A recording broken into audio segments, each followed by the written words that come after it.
Before we begin, I wanted to quickly talk about edubirdie.com. If you are in school or college and are struggling with your academic papers, be sure to check them out. They are a professional essay writing service and can help you out in a big way. Every year, a new batch of young players gets drafted into the NBA, with some of them having more lofty expectations than others. Some players are expected to produce at a high level right out of the gate, while others require patience as they develop over time in the league. After a few years though, they should be ready to break out in the league.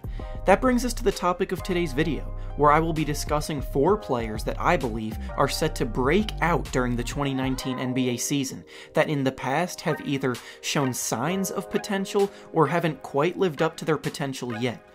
Before I start though, I wanted to give a huge thank you to all of you who helped me reach 10,000 subscribers on the channel. The support means so much to me, and if you haven't already, be sure to click the sub button. With that being said, let's begin. Up first on this list is Chris Dunn of the Chicago Bulls. Dunn was drafted 5th overall in the 2016 draft by the Minnesota Timberwolves, and he was taken that high because he was seen as one of the most NBA-ready prospects at the time. He played all 4 years of college basketball at Providence, and by the time he was drafted, he was already 22 years old, which is pretty old for a rookie. The Timberwolves thought they were getting their starting point guard of the future and someone that would be able to thrive on both ends of the ball immediately to pair with Karl Anthony Towns and Andrew Wiggins, but things didn't exactly work out that way at all. Dunn struggled mightily his rookie season, which caused the Wolves to panic. They packaged him in a trade for Jimmy Butler, sending him to Chicago after only 1 season. Then, Dunn's second season saw him completely turn things around, and both his confidence and production increased immensely. His scoring increased by 10 points per game, his assists nearly tripled, and his steals doubled. His shooting efficiency, albeit is still slightly below the NBA average, even that saw a big boost from year 1 to year 2. With Dunn running the offense, the Bulls looked surprisingly good at times, and he himself was getting everyone involved. Unfortunately, he struggled with injuries during the second half of the season, but this year, barring any health issues, I foresee him taking yet another step forward. Dunn has very high defensive potential and has shown the ability to be a lockdown guard defender in flashes. He has the size at 6'4" and a 6'9" wingspan to be just that. Dunn recently said in an interview with Bulls.com that he wants to be an elite point guard, and he's been working hard on his game to become one. He's got a chip on his shoulder now as well, because he was given up on so early by the Wolves, so expect a big year from Dunn this season. The next player that's due for a big breakout year is probably the most obvious and most popular selection among the NBA community, with that being Brandon Ingram of the Los Angeles Lakers. Ingram got drafted 2nd overall in the 2016 draft and was a legit contender to be taken 1st overall that year. Ben Simmons wound up being picked 1st, and that is looking like definitely the right decision, but that's no knock on Ingram. Ingram was seen as a Kevin Durant type player because of how skinny he is and how long he is, along with having similar play styles. He's 6'9", and his reach is an incredible 9 feet 1 inch long, which is the longest reach by a wing player in the league. Because of all of this, there was a lot expected out of Ingram right away, but his rookie year was pretty disappointing. He was supposed to be a very good scorer, but only averaged 9.4 points on subpar 40.2% shooting from the field and 29.4% shooting from 3. There was some worry about him as a result of this, but last year he came out as a much improved all-around player on both sides of the ball, and showed flashes of what scouts expected him to become on draft night. Last season, he came out and averaged 16.1 points on 47% shooting from the field and 39% from 3, both marks being very good for NBA standards. Not only did his scoring take a leap forward, but his playmaking surprised many as well. When Lonzo Ball was missing time because of injury, the Lakers occasionally trusted Ingram to run the offense, and he didn't look too bad. He had quite a few moments where he looked poised and made great reads, creating for others, but by no means was he ready to become a point forward yet. This season, he is playing alongside LeBron James, so he should get even more open looks on the offensive end. The two have shown an already developed chemistry in the preseason so far, and that should transfer to the regular season.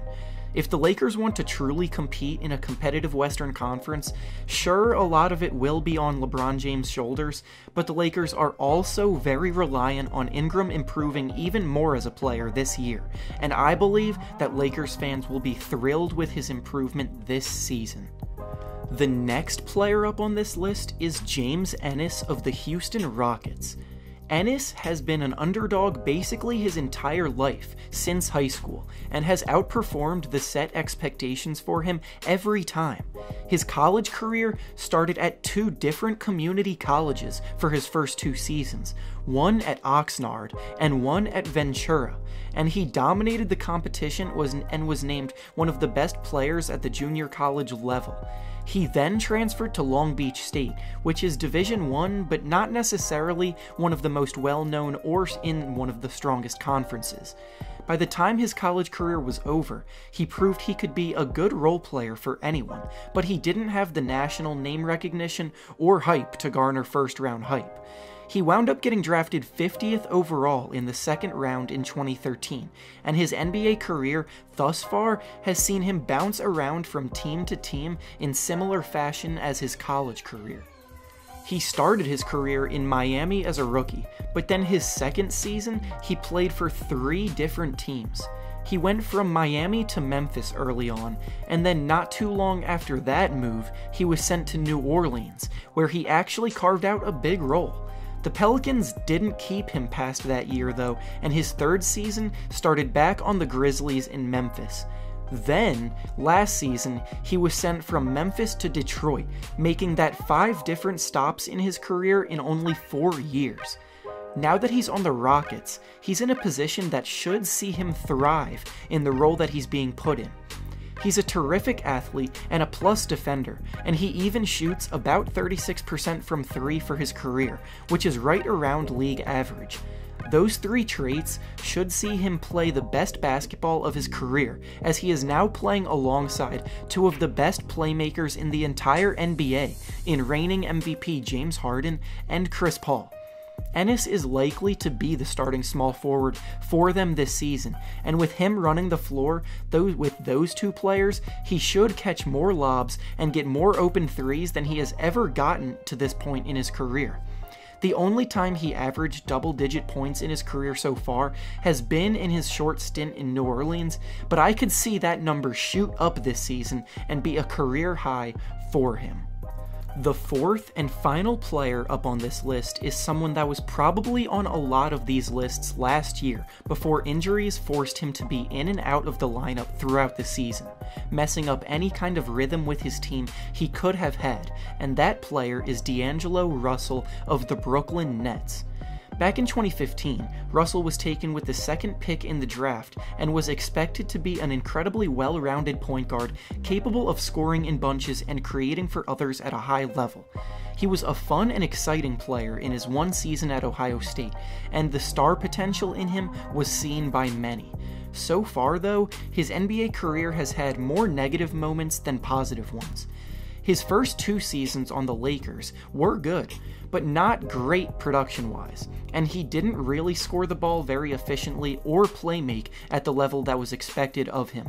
Along with his disappointing play at times on a team that wasn't winning many games, he also got caught up in a scandal involving Nick Young, where he exposed his teammate for cheating on his significant other.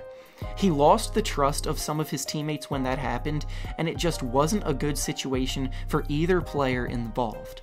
He then got traded to Brooklyn before last season, and in a new system with a fresh start, he opened the season up playing great basketball. In his first 12 games of the season, he was averaging 20.9 points, 5.7 assists, and 4.7 rebounds, and shot 46.3% from the field, showing off very good all-around offensive numbers.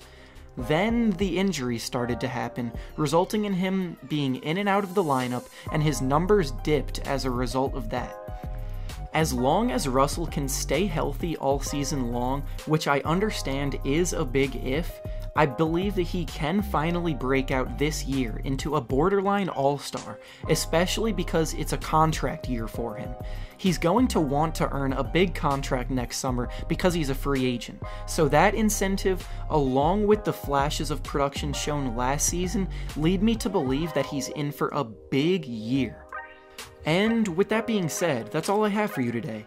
Make sure to like the video and subscribe to the channel, and comment down below any other players that you believe are going to break out this season.